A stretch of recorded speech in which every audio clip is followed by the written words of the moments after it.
Hey guys, what's going on? I just want to thank you for joining me on a beautiful evening here in Central Texas. Got the sunset going, and I've got some stuff laid out today for some no-till organic soil. Since I'm working with the soil today, I ultimately just want to teach you guys how to harness the microbiology of no-till and let the soil work for you. I will go ahead and say this video is inspired from another video I watched from a guy named Mendo Dope. He is a cannabis farmer in California that does no-till soil very, very well. So I'm doing my own version of what he did, and I'm just documenting it to show you guys what I do. So before we start mixing everything and all these different ingredients, I kind of want to explain to you something, break it down real easy. On every fertilizer you get, you're always going to see three numbers. And those are going to be what's known as your NPK, your nitrogen, your phosphorus, and your potassium. And your nitrogen is what does your stem and leaf development. Your phosphorus, that's flower and fruit development. And then your potassium, that's for healthy roots. That helps your roots develop. So with that out of the way, now you guys know what these three numbers are and what they do. And then now I'm going to go ahead and break down what each individual product does and how that's going to help your no-till soil create its own life and sustain life in a container. So the first ingredient we have here is crab meal, and all these are going to be from Down to Earth. They just happen to be the best of the best when it comes to organic amendments. And what this particularly does is encourages soil microorganisms to discharge enzymes. It's also a really good source of phosphorus and calcium. And another cool thing about this is it's slow release, so you can't really burn your plants with it. And it also helps the plants build resistance to pest.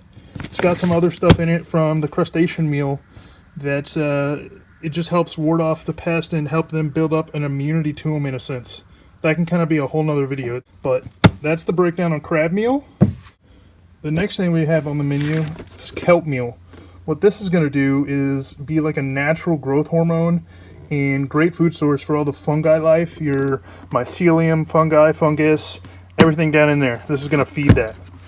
That's a really important quality to have to a no-till soil because it has a lot of thriving mycelium down in it. You want the fungus. That's like a whole nother life inside your container.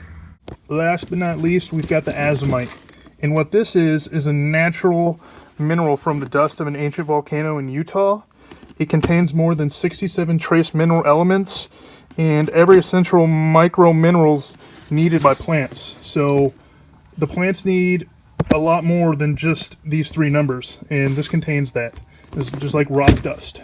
So now you see the three ingredients, and we're going to start layering our soil up like lasagna.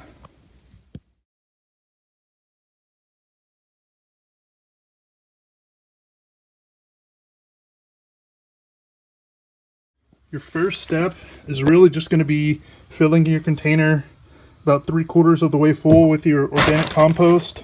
I picked this up at Home Depot. It was on clearance for $7. So couldn't beat it. I'm going to go ahead and fill that up and we'll come back. I did forget about adding some hay in here, so I went ahead and filled it up halfway just because this hay is going to create a humus pocket inside this container and the plants can pull nutrients from that. Like a decomposition layer. Like I said, lasagna. So we're going to be doing layers. And another important thing about this is normally Mendo Dope, he would have a container about halfway full. They started cover crop. Then they put the hay on top of that to smother it. So since I don't have cover crop growing in here currently, I'm replacing that with the hay. So now the next step is we're going to take some more this compost, put that on top here to about 3/4 of the way full, and then I'll come back. We're 3/4 of the way, got our compost in there, got the hay in there. This is where these amendments start playing a role. So one of the things I actually will recommend while I'm on the topic, so when you get these, tape up your boxes very well, because even though this is 5 pounds, the bottoms seem to blow out really easy. Just a helpful hint that I kind of found out the hard way. So with these, what you want to do is just literally take a handful and cover the top of the soil. Nothing crazy. You can always add more, but you can't take more out. So go light on it, keep it in there, and you'll be fine. That was the crab meal. Next we've got the kelp meal. And this kind of smells good. I like the smell of the kelp meal. But the crab meal does smell a little funky. So got some kelp. Sprinkle that on the top. We're just covering the top, just dusting it lightly. Last but not least, we've got the azomite. And what we're doing here is taking a larger handful, and this is granular form. It comes in granules and powder. Amazon Prime happened to be out of the powder, so I went with granules. And I also found that Amazon Prime is the cheapest on these amendments right now for the month of August. They're cheaper by about 92 cents than another company. So that is another helpful tip for you guys. If you're going to pick some of these up, it's up to you. I don't get paid to do this. I'm just showing you what I like to do and kind of just document my garden progress.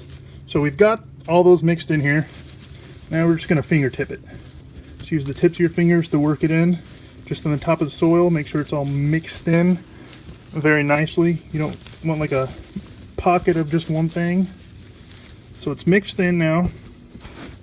Now what I'm going to do is put a little bit more hay up in here. And then last but not least, let me find my clover cover crop, and we're going to put some of that in here and call it done. Here's our clover cover crop. And the reason you want to use a cover crop is that replaces nitrogen in your soil. In a sense, once it starts growing. It's going to grow nice little clovers, and then as they grow, they're going to be pushing nitrogen back down in the soil. And that is important. You want a constant source of nitrogen. So as they grow taller, and once they get high as this container, I'm going to go ahead and cut them off and then put more hay on top of that to create like a humus layer. And once that's done, then I'll be able to actually plant stuff down in here. I just kind of want to kickstart all the micro life going on in this container before I plant something in here. So last but not least, our cover crop. And where did I get that? Seed Ranch. That was one of the suggestions under Down to Earth, so worked out perfect. You don't need a lot. Just sprinkling it in here. And let me see. This was 1 pound. This was plenty. I've already done 7 of these containers, so 1 pound is probably good for 14 or 15 containers. These are 7-gallon fabric pots from Grow Sun. I didn't want to drop $3 or $4 a pot from Smart Pots, so I went with Grow Sun. And I don't really see a difference between this and a Smart Pot. They look exactly the same thickness, so is what it is. Use who you would like, but that's all it is. We've got the cover crop in there, and now I'm just going to water this down. And when this cover crop comes up, it's going to kind of come up in between the hay and lock down the hay and pull that into the top of the soil. So it's just going to create another pocket of humus and hold in that moisture. Alright guys, we built the no-till soil and we still beat the sunset. So thanks for joining me, and if you aren't subscribed, you can click that if you'd like to stay in the loop and see what's coming up next for me. My next project is me working with some of my other plants over here. I'm getting everything in 30-gallon pots. It's on the radar. It's just so hot right now. So thanks for tuning in.